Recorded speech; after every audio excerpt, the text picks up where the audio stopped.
नमस्ते। आज हम बात कर रहे हैं सोशल मीडिया और हमारे मानसिक स्वास्थ्य पर, इसके असर के बारे में। कुछ स्रोत हैं हमारे पास जो इस जटिल मुद्दे को देखते हैं। बिल्कुल। और इनका जो मूल सवाल है वो ये कि ये प्लेटफॉर्म्स जो हमें जुड़ने के लिए बने थे, कहीं अनजाने में हमें मानसिक रूप से नुकसान तो नहीं पहुंचा रहे? हाँ, और ये बात शुरू होती है कि कैसे वो लाइक्स, हार्ट्स, कमेंट्स हमें एक पल की खुशी तो देते हैं, शायद वो डोपामिन हिट जिसे कहते हैं। हाँ, बिल्कुल। पर क्या इसी चक्कर में हम किसी डिजिटल उदासी या चिंता के जाल में फंसते जा रहे हैं? स्रोत क्या कहते हैं इस बारे में? स्रोत इस पर काफी जोर देते हैं कि ये प्लेटफॉर्म सिर्फ टूल्स नहीं है, इन्हें मनोवैज्ञानिक रूप से हमें बांधे रखने के लिए डिजाइन किया गया है। अच्छा। हाँ, वो लाइक्स, शेयर्स, कमेंट्स, यहाँ तक कि नोटिफिकेशन की आवाज, रंग, ये सब हमारे दिमाग के रिवॉर्ड सिस्टम को, मतलब डोपामिन को एक्टिवेट करते हैं। एक विश्लेषण तो ये भी बताता है कि जैसे इन्फिनिट स्क्रॉल जैसी चीजें हैं, हाँ। वो जानबूझकर बनाई गई हैं ताकि हम बस देखते रहें, रुके ही नहीं। अच्छा, तो मतलब सिर्फ कंटेंट का खिंचाव नहीं है, बल्कि इंटरफेस का डिजाइन खुद हमें फंसाने के लिए बना है। ये तो सोचने वाली बात है। हाँ। तो इसकी कीमत क्या चुकानी पड़ती है, ये जो हम लगातार जुड़े रहते हैं? स्रोत क्या बताते हैं? कीमत कई स्तरों पर है। अच्छा। एक बड़ा असर है हमारी ध्यान लगाने की क्षमता पर, फोकस पर। अच्छा। कुछ शोध हैं स्रोतों में जो बताते हैं कि जो लोग लगातार सोशल मीडिया पर एक्टिव रहते हैं, उनमें एक काम पर टिके रहने की क्षमता वो कम हो जाती है। दिमाग जैसे लगातार कुछ नया, कुछ उत्तेजक ढूंढता रहता है। और वो तुलना वाली बात, उस पे स्रोत कुछ खास बताते हैं? हाँ, वो बहुत महत्वपूर्ण पॉइंट है। स्रोत बताते हैं कि हम लगातार दूसरों की जिंदगी की हाईलाइट रील देखते हैं। हाँ। और अनजाने में अपनी बिहाइंड द सीन्स वाली जिंदगी से उसकी तुलना करते हैं। सही कहा। और दिलचस्प बात यह है, स्रोतों के अनुसार, कि ये तुलना अजनबियों या सेलिब्रिटीज से ज्यादा नुकसान तब करती है जब हम अपने दोस्तों या जान पहचान वालों की परफेक्ट दिखने वाली पोस्ट देखते हैं। ओह हाँ, क्योंकि वो ज्यादा असली लगते हैं ना, भले ही वो भी शायद क्यूरेटेड हो। बिल्कुल। उससे वो चिंता और अपर्याप्तता की भावना वो बढ़ती है। और मूड पे क्या असर होता है? क्या ये एल्गोरिदम्स जो हमें कंटेंट दिखाते हैं, वो भी इसमें कोई रोल निभाते हैं? हाँ, बिल्कुल।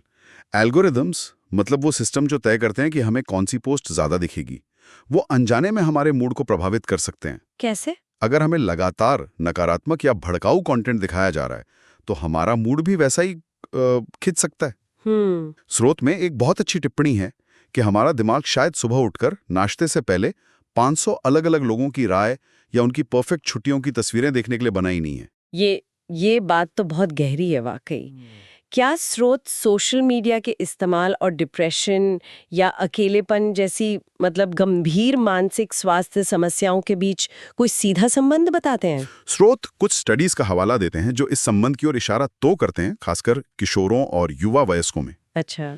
एक विश्लेषण में पाया गया कि जो युवा दिन में कई घंटे सोशल मीडिया पर बिताते हैं, उनमें डिप्रेशन और एंग्जाइटी के लक्षण उन लोगों से काफी ज्यादा थे जो कम इस्तेमाल करते हैं।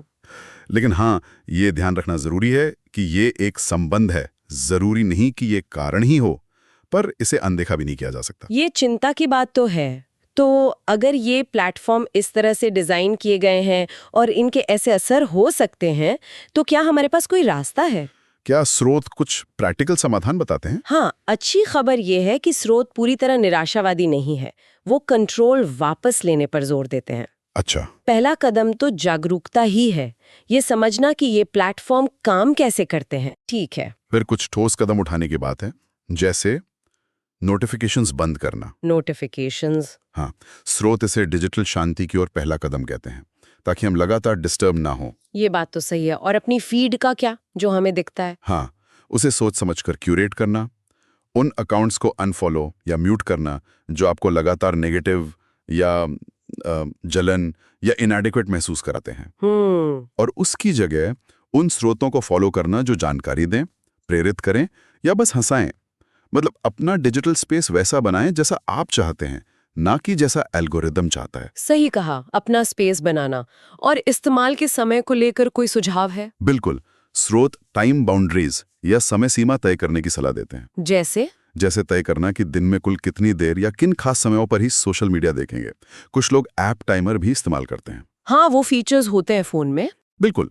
और स्रोत में डिजिटल डिटॉक्स का भी जिक्र है, मतलब नियमित अंतराल पर जैसे हफ्ते में 1 दिन या वीकेंड पर पूरी तरह से सोशल मीडिया से दूर रहना। अच्छा, बिल्कुल दूर। हाँ, ये दिमाग को रीसेट करने और असली दुनिया से फिर से जुड़ने में मदद करता है। तो मतलब निचोड़ ये है कि हमें शायद इन प्लेटफॉर्म्स को डिलीट करने की ज़रूरत नहीं, बल्कि इनके इस्तेमाल का तरीका बदलने की ज़रूरत है, कंट्रोल अपने हाथ में लेना। बिल्कुल सही।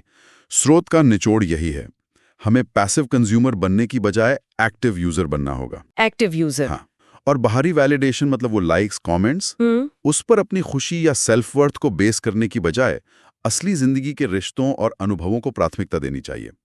कंट्रोल प्लेटफॉर्म के हाथ में ना हो, हमारे हाथ में हो। तो आज की इस बातचीत से ये तो साफ है कि स्रोतों के हिसाब से सोशल मीडिया प्लेटफॉर्म हमें मनोवैज्ञानिक रूप से व्यस्त रखने के लिए डिज़ाइन किए गए हैं, और इसका असर हमारी एकाग्रता, हमारे मूड और आत्ममूल्य की भावना पर गहरा पड़ सकता है। और ये भी कि इसके बहुत ज़्यादा इस्तेमाल और मानसिक स्वास्थ्य की चुनौतियों के बीच एक संभावित लिंक है। लेकिन ज़रूरी बात यह है कि जागरूकता और सचेत कोशिशों से हम इन असर को कम कर सकते हैं, तकनीक का इस्तेमाल अपने भले के लिए कर सकते हैं। अंत में शायद मूल विचार यही है कि हमें वर्चुअल कनेक्शन के ऊपर असली जुड़ाव को प्राथमिकता देनी चाहिए। बिल्कुल। और एक आखिरी सवाल जो सुनने वालों के लिए छोड़ा जा सकता है, वो ये कि ये जानने के बाद कि ये प्लेटफॉर्म हमें प्रभावित करने के लिए कैसे डिज़ाइन किए गए हैं, हम अपनी डिजिटल आदतों को एक्टिवली कैसे बदल सकते हैं ताकि वो हमें कंट्रोल करने